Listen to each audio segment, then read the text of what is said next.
So yeah, I think we're going to be okay with NAR, especially in today's market where we are in a buyer's market. We will circle back around with this whole discussion when the market shifts, which it inevitably will. Market always does. But Yes, for right now and for the foreseeable future, I think it's actually in everyone's best interest to transact this way. me too.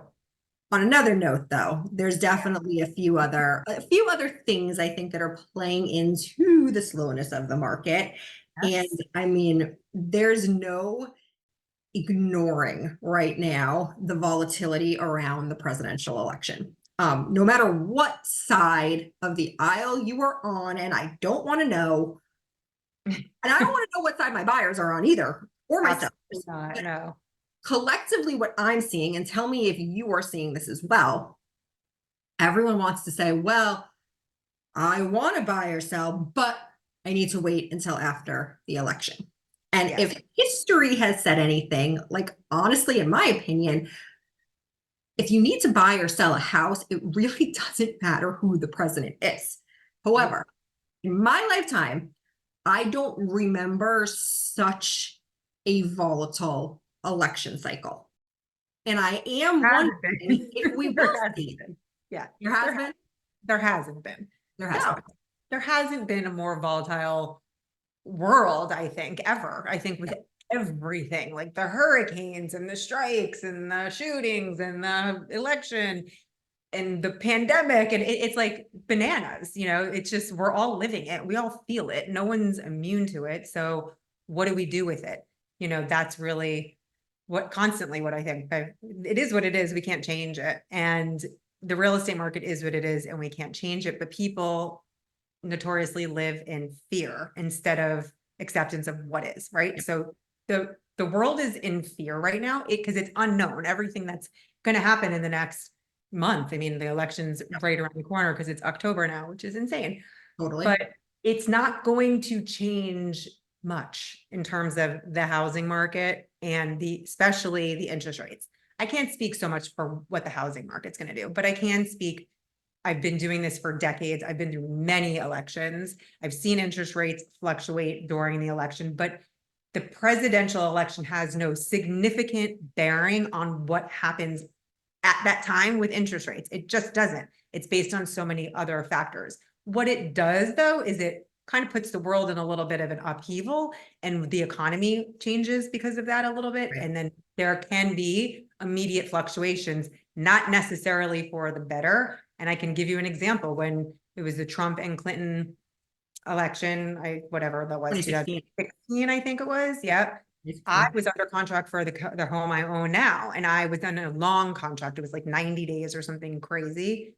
And I'm in the business. I watch rates all day long. So I was like, I'm going to not lock my rate in. I don't need to. It costs more the longer you lock it in for. So I was chilling, watching the rates. The election happened. Within 24 hours, my rate went up a half a point. And I was like, how is this even happening? I freaked out. I locked it in immediately. They continued to go up. They actually did. It didn't matter what the Fed was doing. It didn't matter what inflation was doing. Things were changing in the world, and the stock market and all the things were affected by it. It came down eventually, obviously, as we saw in 2019, 20, 21. Things come up and things come down. So we don't know. So for people to wait, they could be waiting and the rates could go up. We don't know. So I don't think it's a good idea to wait. Nobody has a crystal ball, and we absolutely don't know what's coming around the corner. Yeah. No, I think that's a good point. I think also what like I'm noticing though to do with the rates is so we saw that sharp increase in rates that awful day in June of 2022 when Jerome Powell, do you notice by the way like what a powerful man Jerome Powell is? Like the man opens his mouth and like the whole world like reacts immediately. I wish I had that power. Like I talk, my kids pay zero attention, let alone the rest of the world. But Agreed. so in June of 2022, rates went up. They like tripled overnight. It was insane. We have been waiting and rewind to Q4 last year at this time. The Fed said they were going to bring rates down. And then inflation didn't move in the direction that everyone thought come the first part of this year. And they actually kept rising. They came down a little. I know we peaked last October somewhere close to 8%. Then Yep. they started coming down. but we kind of plateaued this year for the majority of the year in the 7-ish, give or take, in a little bit in either direction as a national average. I know you generally do better than the national averages, like always, but what the average consumer is seeing on the news was that rates were roughly 7%. Now, fast forward to here we are, we saw the first significant rate cut last week, 2 weeks ago, whenever that was. But at the same time, I posted a meme about this. It was like, yay, low rates, going on, but the world is blowing up around us. Yeah. We have 2 wars going on. We have an extremely volatile presidential election. We had a catastrophic hurricane just impact not just Florida, but multiple states along the East Coast. Yep. But now rates came down. Yay. Yep. It's like there's no balance, but I think also what kind of threw people off is everyone was waiting on bated breath. We saw the rates come down about a month ago, but people weren't paying as close of attention until that powerful man, Jerome Powell, opened up his mouth. He lowered the Fed funds, but mortgage rates didn't react in the same way. And I remember calling you the next day and I said, Julie, why? We're waiting for this to happen. And it didn't happen. If anything, what I have noticed and had to explain to some potential buyers is that the rates actually ticked up, not tremendously, but a little. Yes.